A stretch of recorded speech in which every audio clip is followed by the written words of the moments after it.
So who doesn't remember this?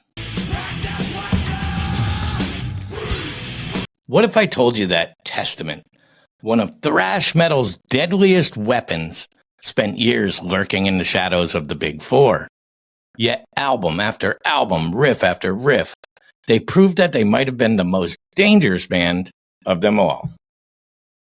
Welcome back to Headbangers History, where we throw horns high and dive deep into the legends of heavy music. Today, we're tearing into one of my favorite bands, Testament.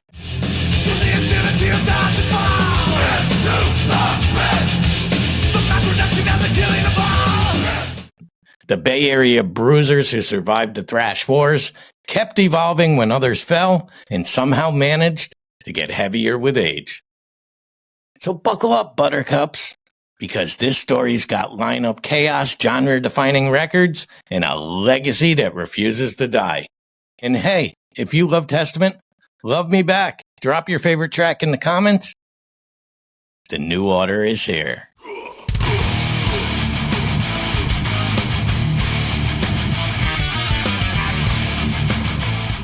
Practice what you preach.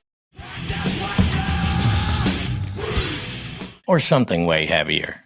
Let's go.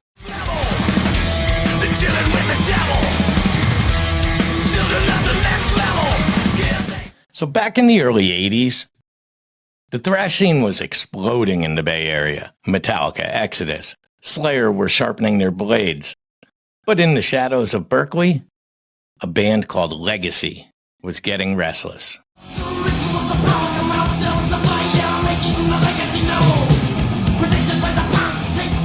In 1983, Eric Peterson and his crew were grinding through local gigs. They had Alex Skolnick on guitar, a teenage shred prodigy, and Steve Zetro Souza on vocals. But right before they scored their record deal, Zetro ditches them and joins Exodus.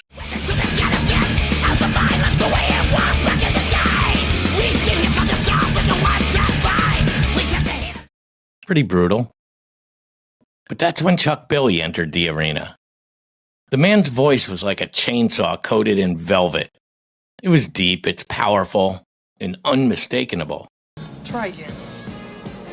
Is that a word? This is basic English. With Chuck on the mic, they renamed themselves Testament, signed with Megaforce Records, and dropped the Legacy in 1987. And then just like that, the underground wasn't ready. Testament ripped through the scene with a sound that was technical, it was melodic, absolutely savage. Thrashers finally had a band that blended complexity with crushing force.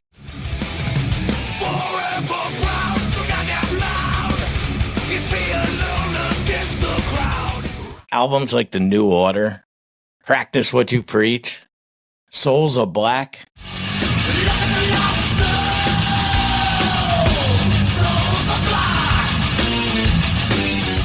just kept the momentum going. But here's where it gets messy. So by the mid-90s, thrash was dead in the water. Grunge. It's a grunge thing. Grunge. Had taken over. Most of Testament's peers were either slowing down or... What's wrong with you? Slowing down or selling out. Testament, they doubled down. Chuck got throat cancer, Skolnick left, lineup shifted, like the tectonic plates, but somehow, they survived.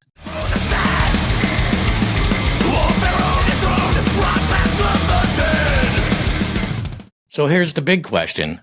Why didn't Testament crack the mainstream the way Metallica or Megadeth did? I think it's because these guys never compromised. While others polished up and aimed for radio, Testament stayed dangerous. Their early records are thrash perfection. Their razor-sharp riffs, complex solos, lyrics that felt like apocalyptic prophecies. But listen to Low in 94 or The Gathering in 99.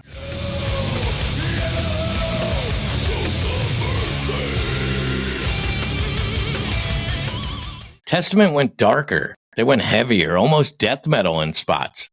Gene Hoglan on drums? Come on. That's weaponizing a rhythm. Some fans swear by the early melodic thrash era. Others say modern Testament, with albums like Dark Roots of Earth and Titans of Creation, is their best. Me, I say Testament and I are like this war machine that just keeps upgrading. Without Testament, modern metal's technical edge wouldn't be the same.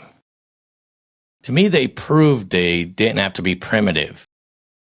You could have blistering speed, neck-snapping breakdowns, solos that could melt concrete, all in the same song. Bands like Lamb of God, Trivium, and even Gojira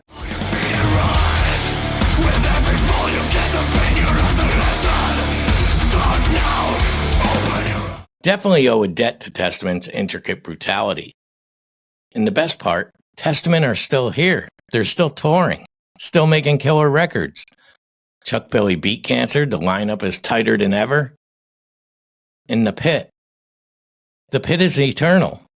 So just a fair use reminder. Look, if you love Testament, don't just stream their stuff. The New Order for the 1000th time.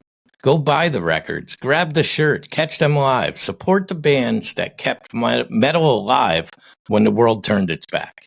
So Testament never needed a spot in the Big Four. They seemed to build their own empire in the ruins of thrash, and they did it with pure relentless power. But here's what I want to know from you. Just a true or false. Testament should have replaced Anthrax in the Big Four. Wow, just wow. I believe it's true, and I love Anthrax, but I need you to drop your thoughts below and prepare yourself. Because next time on Headbangers History, we're going to look at another band that refused to stay down.